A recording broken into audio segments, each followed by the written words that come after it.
Que imagem cabalística é essa? Esquisito mesmo. Nos evangelhos, o comportamento de Jesus parece distante. Os caras acham que Jesus, os NPC acham que Jesus veio pra terra pra ficar dando risada. É, tem noção, cara, que a Ruxa lavou o pé dos discípulos até de Judas, irmão. Cara, é a base. Fala aí, campeões! Vídeo novo começando. E antes, já deixa aqui seu like e se inscreva no canal pra não perder nenhum vídeo novo. Bora pro vídeo!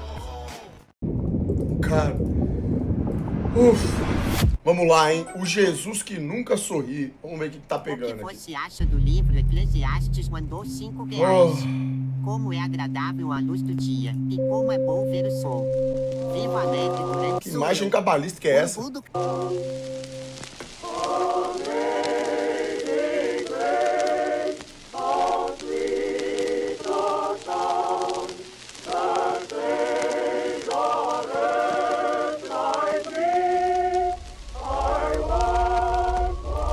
Esquisito mesmo.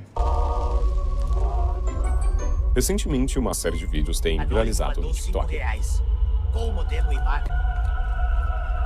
A maioria deles mostram um Jesus pouco convencional.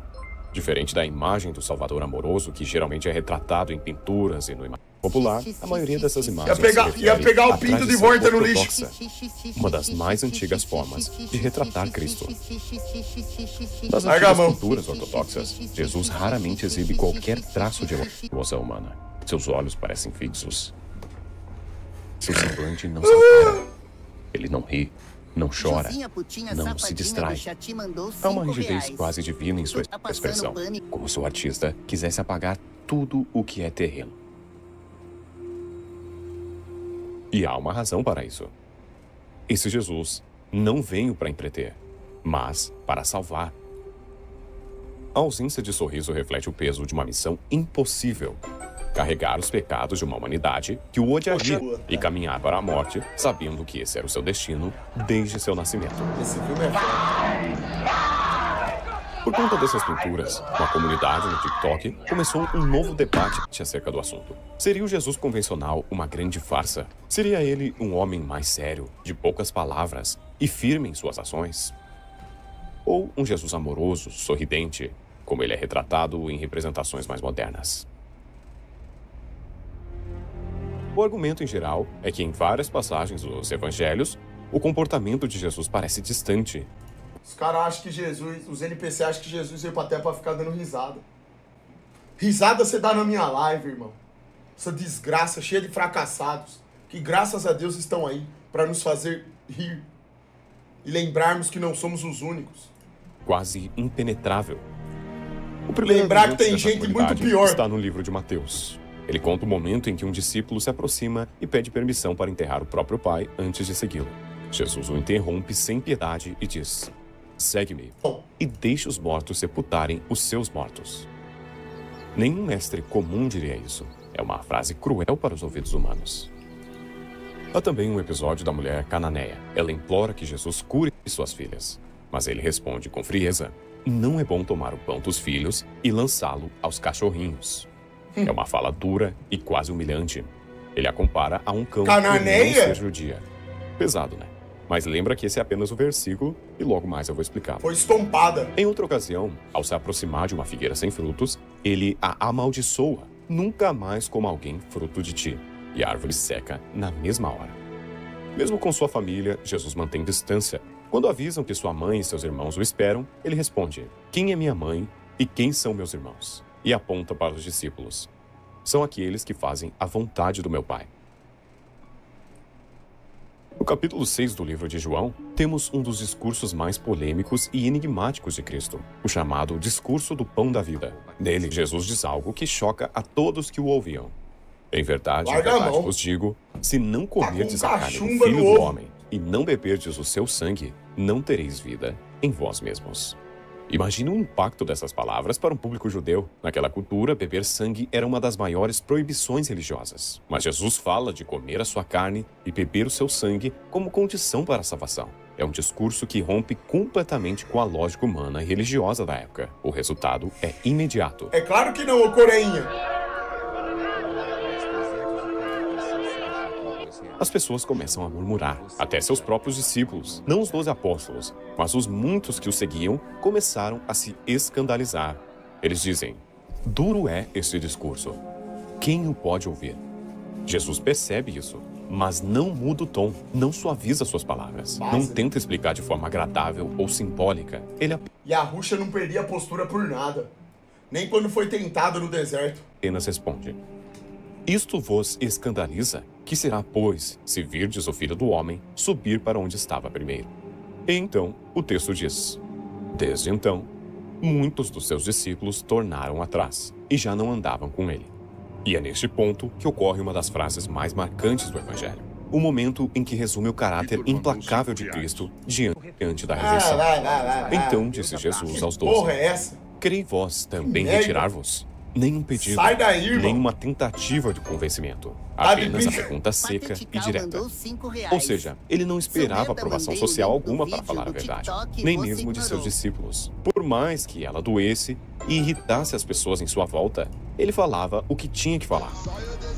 Mas talvez Sai daí, um ó. dos momentos mais duros seja quando ele repreende Pedro, o discípulo Nossa, que mais o amava. Xandão. Ao tentar impedi-lo de morrer, Fazendo Pedro live é cortado agora. pela frase: para Larga a trás mão. de mim, Satanás. Larga a mão dessa É molecada, brutal. rapaz. Jesus não vê ali um Larga amigo a mão. culpado, mas uma tentação Ah! para ele. Larga a mão. Qualquer tentativa de desviá-lo da cruz é diabólica. Nenhuma emoção humana pode interferir na missão divina.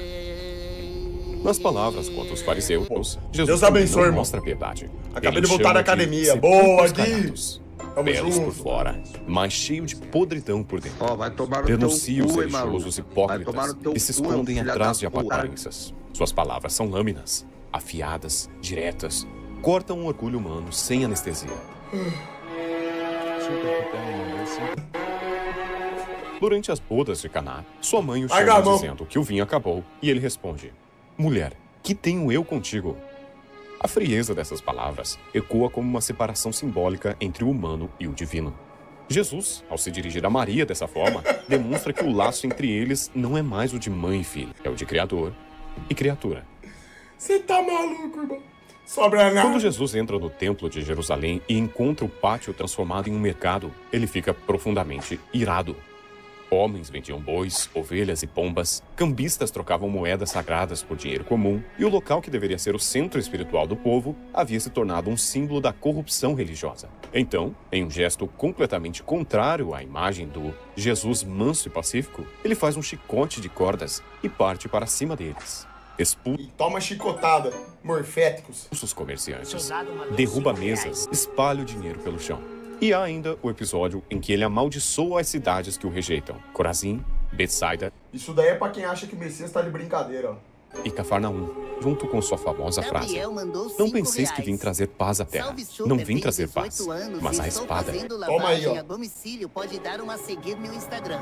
Já sigo, meu amigo. Obrigado pelo Pix. A vida de Jesus, na maior parte, Super, permanece avalia envolta em meu silêncio e físico aí, mistério. porra. Faz meia hora que estou pedindo. Dos 12 aos 30 anos, Deixa de ser quase safado. nada Dá sabemos. essa moral Os evangelhos aí, o omitem Insta é completamente o seu Lendas cotidiano, Nós- suas ocupações, seus pensamentos, suas dúvidas. Filha É um da hiato de puta. décadas. Um vazio que a história não preenche. Ah, O menino de Belém, o carpinteiro Nazaré, o futuro Messias. Tudo isso desaparece na narrativa. Esse silêncio tem um efeito perturbador. Ele nos mostra um homem cuja existência não pode ser completamente compreendida. A ausência de informações nos força a encarar um enigma. O que ele fazia nesses anos? Com quem convivia? Como pensava? E como se preparava para o peso que carregaria? Tá fazendo live agora. Mas você quem que é esse Betinho aí, zero texto falando? não esquece. E mesmo Você quando tá ele maluco? entra na vida pública, ainda assim há uma aura de mistério. Cada palavra que pronuncia é carregada de significado. Cada Que gesto porra parece é ter essa? múltiplas camadas de intenção. Quando amaldiçoa a figueira, quando expulsa os cambistas do templo, quando repreende os discípulos ou fariseus, ele está revelando algo sobre o mundo e sobre si mesmo que vai além do entendimento humano comum. Talvez, depois de tudo isso, você pense que Jesus era uma pessoa assustadora, até mesmo difícil de ser encarada nos olhos. Mas ele sabia até mesmo o que você estava pensando. E, de fato, ele é a figura mais enigmática da história.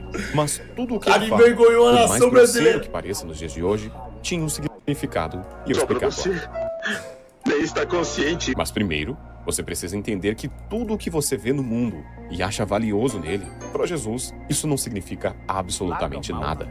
Dinheiro, luxo, fama, mulheres, poder, tudo isso é mundano. E nada disso faz sentido para o ser que ele era. Se você estivesse vivendo para sempre, na eternidade, você acharia graça nas coisas desse mundo?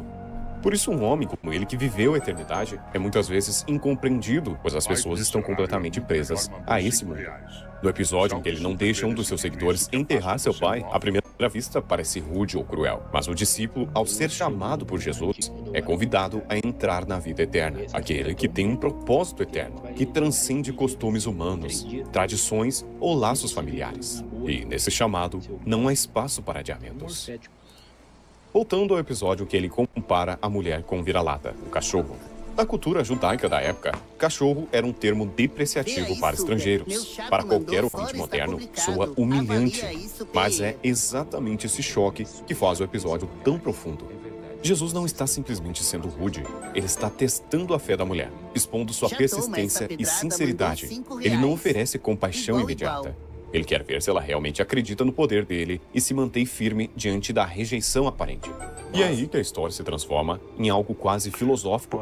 A mulher não se intimida e responde: sim, Senhor, mas até os cachorrinhos comem das migalhas que caem da mesa dos seus donos. Essa resposta é pura fé, humildade e inteligência. Ela reconhece a autoridade de Jesus e aceita a dureza da fala sem recuar.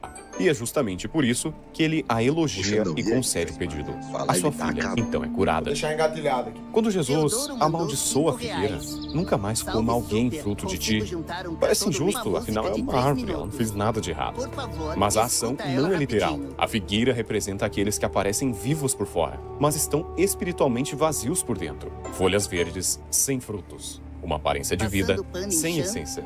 Ou seja, neste exato momento, você pode estar vivo por fora, mas não está dando frutos. Israel, naquele momento histórico, se comportava de forma semelhante. Religiosamente verde por fora, templos cheios de atividades, rituais, normas e cerimônias, mas espiritualmente vazio por dentro, sem arrependimento verdadeiro, sem frutos de... Então, amaldiçoar a figueira não é um ato de impaciência contra uma árvore qualquer, mas uma representação dramática e simbólica do julgamento que recairia sobre um povo que parece vivo, mas está espiritualmente morto. Onde mais você vê isso hoje em dia, né?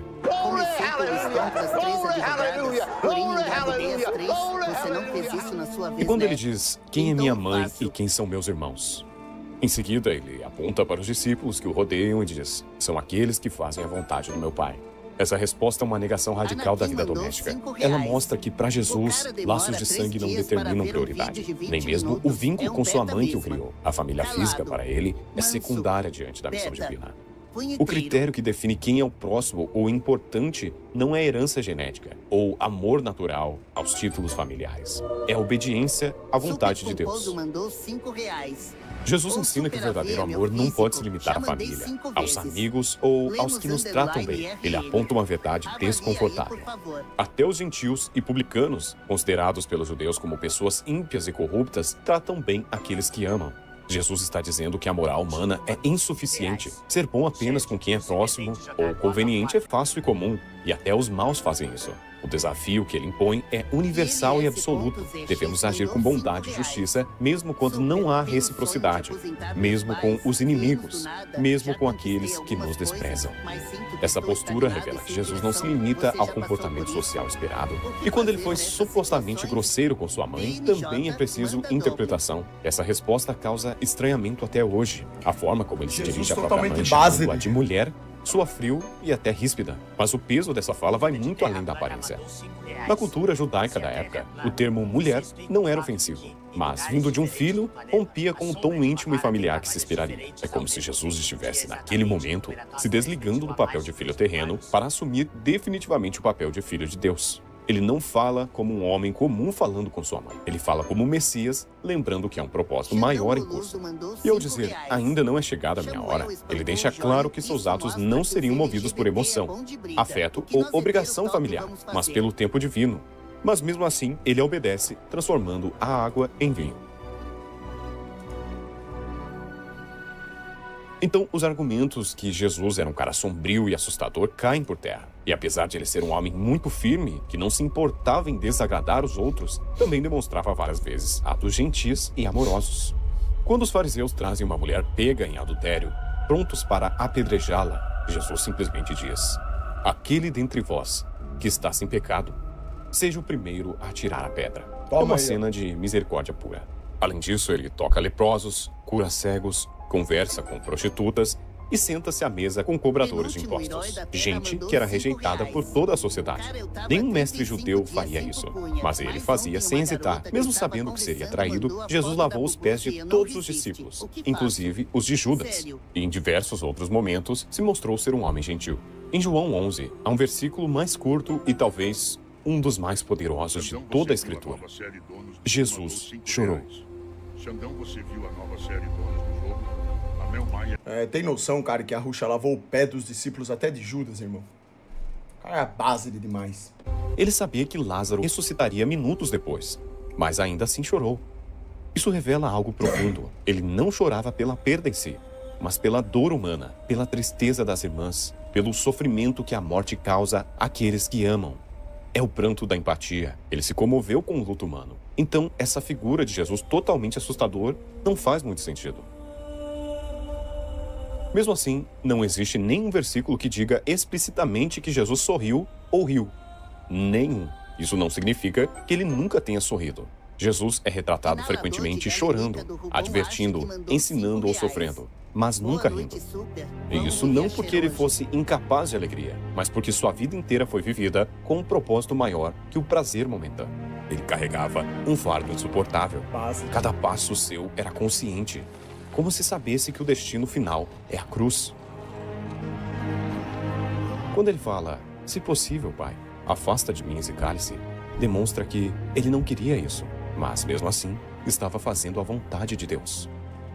Alguns estudiosos interpretam essa ausência como intencional. Os evangelhos não quiseram mostrar um Jesus mundano, leve ou jovial, mas um Messias consciente do abismo humano, cuja compaixão era profunda demais para expressar em risos simples. Ainda assim, há insinuações sutis de ternura e alegria, mesmo sem risos descritos.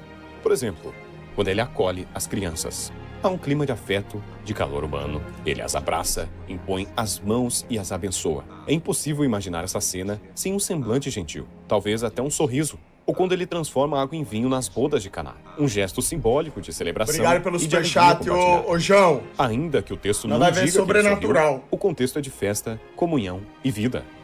No fim, talvez o verdadeiro milagre não esteja em vê-lo sorrir, mas entender o porquê do seu silêncio. Porque, entre todas as expressões possíveis de Deus na Terra, ele escolheu a mais humana de todas.